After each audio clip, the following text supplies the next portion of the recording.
we're going to fly that mantra in your maiden briefing where you were, where you reported at the FCT ministry. The question is the how much of support are you getting from the president to translate his renewed hope agenda to the people of the FCT? Because if there's one place to preach it by Mr. President, it is probably the FCT where he didn't get much votes in the 2023 election. Well, you can see by yourself what is going on, the revolution in FCT. I have said before, it requires strong leadership to be able to implement so many things we are doing in FCT. And that is what Mr. President has shown. First, I told you that he gave the support for the implementation of FCT bid on their own. I told you that he gave the support that FCT should put out from TSA. But for that, we would have had serious problems. Mr. President has given me everything I require to work as far as the FCT is concerned. I don't have any excuse or excuses not to perform, because everything you require as a tool to do your work has been given. Luckily for me, Mr. President has never one day interfered in anything concerning FCT.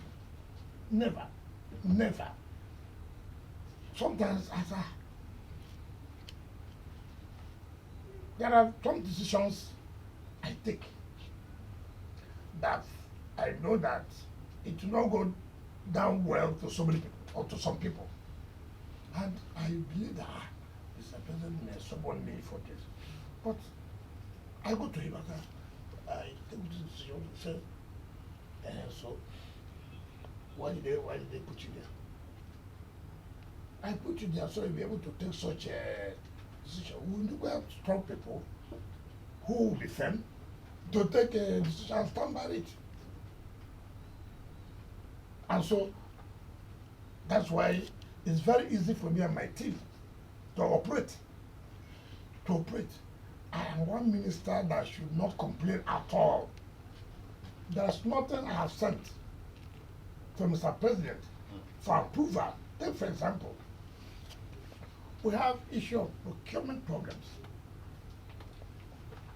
Our threshold for capital projects here, if it's more than 1.5 billion, you have to go to FEC. You have to pass to the DPP. More than 1.5 billion. Now, if it is in terms of goods, it's more than 300 million. You have to go to BBP and go to FEC. More than 300 million. I always felt, this is going to affect us. We can't do anything. It means that in 3 months, no meaningful project can be carried out. And I wrote to Mr. President, and I said, sir, this cannot be possible. We are out of TSA. We're not operating as a ministry.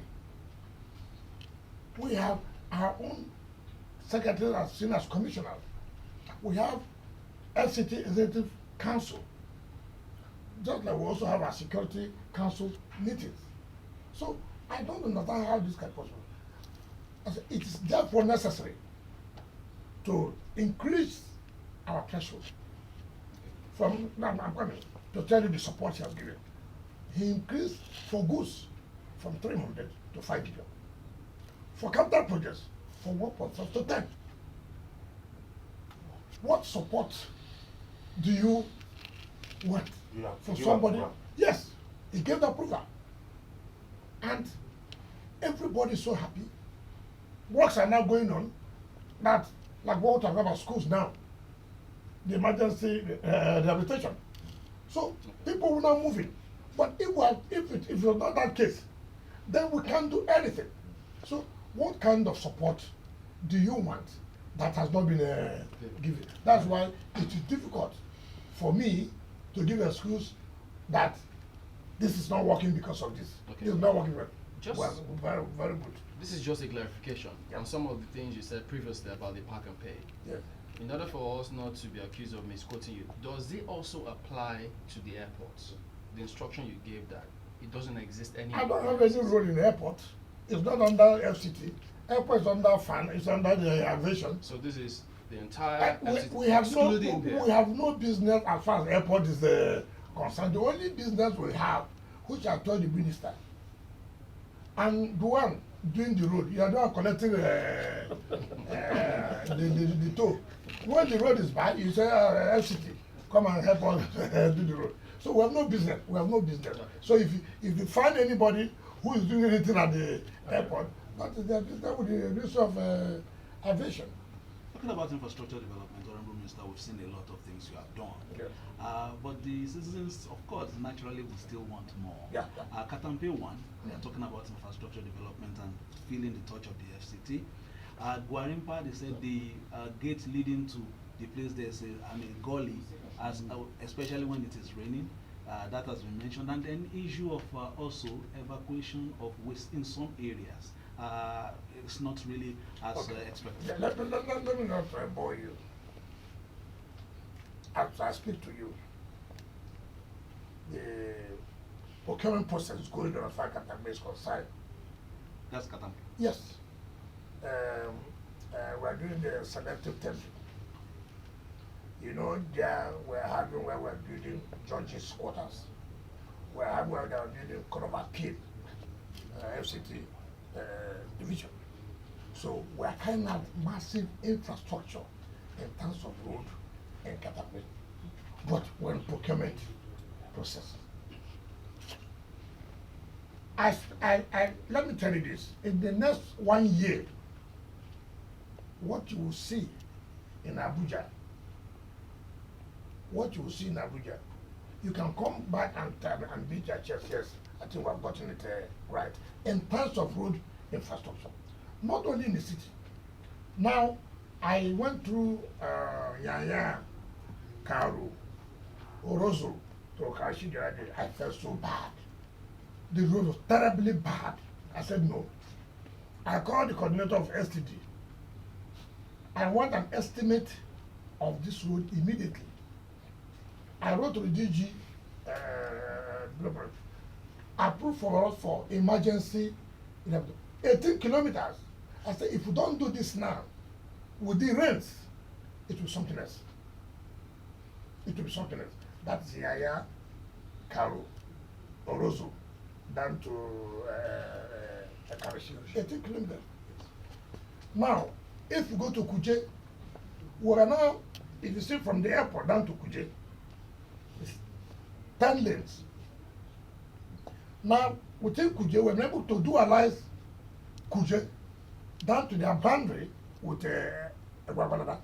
Now, what to do from there now, dualize it to Gwagwalada itself. Right? So, by the end of the day, you will see that people in Kuje, you don't need to live in Abuja. You don't need to. 15 minutes from there, you're in the city. But they can because there's no road. Even from Gwagwalada, you don't need to pass through the airport again.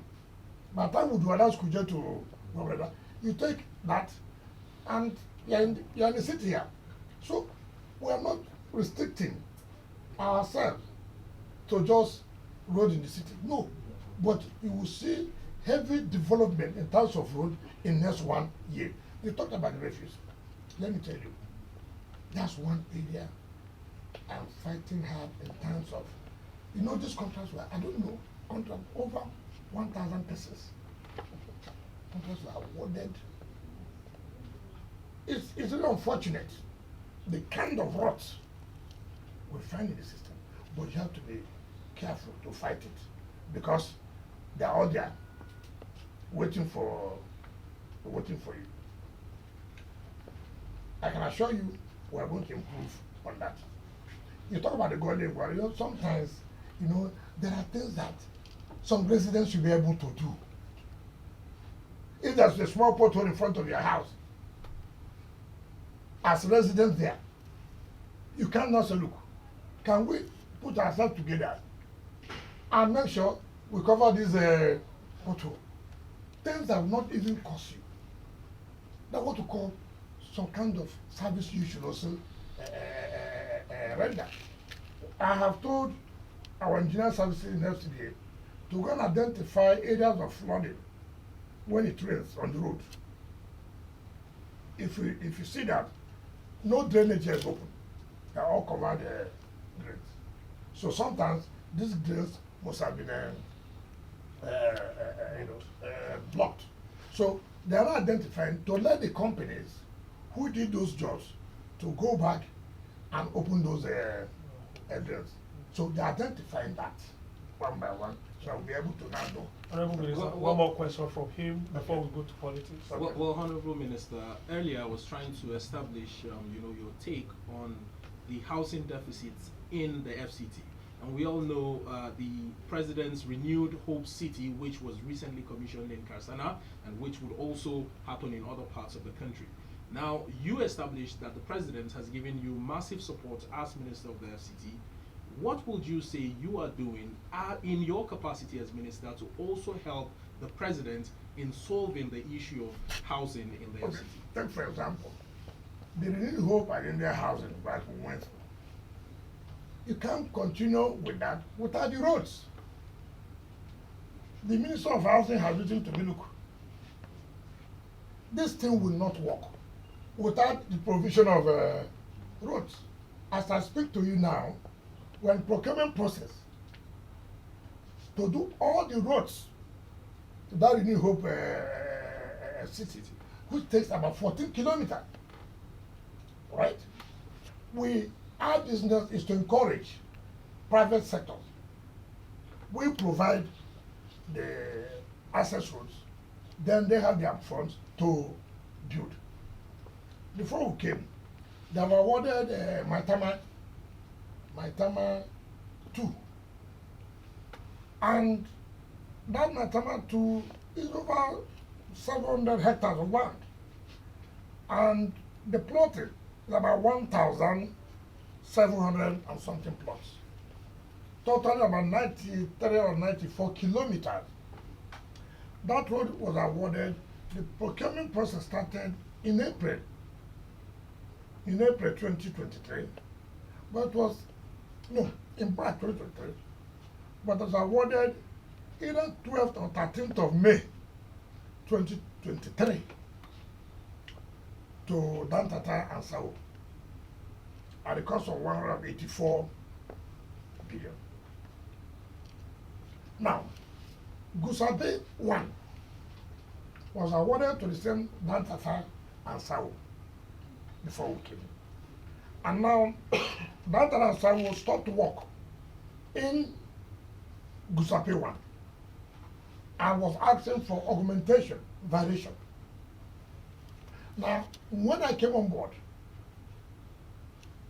they said, look, because of the increment, that it has to go to Mr. President, for Mr. President to approve before we go to the Bureau of Public Procurement.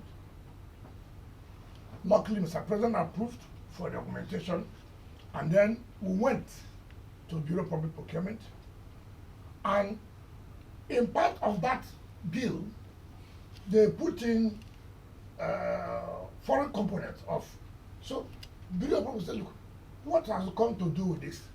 Why would you quote $1 or euro? In fact, there's a fund I saw, which we are supposed to pay to them, about 1.something million euro.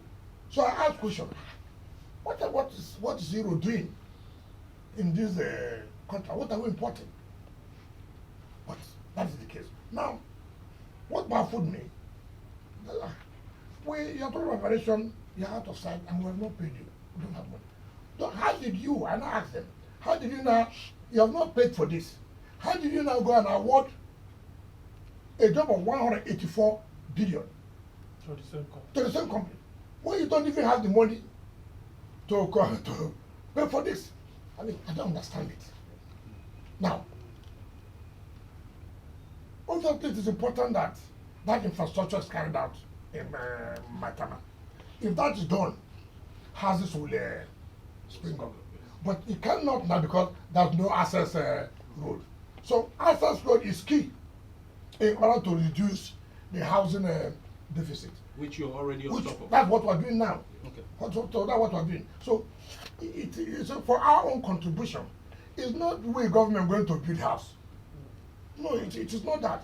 But if private sector see that there are assets, there are infrastructure, they will certainly go there and build houses, and which of course will reduce the housing deficit. So we're doing quite a lot. Like I said, road is key to any development. All right, Minister, let's talk about politics. Recently, the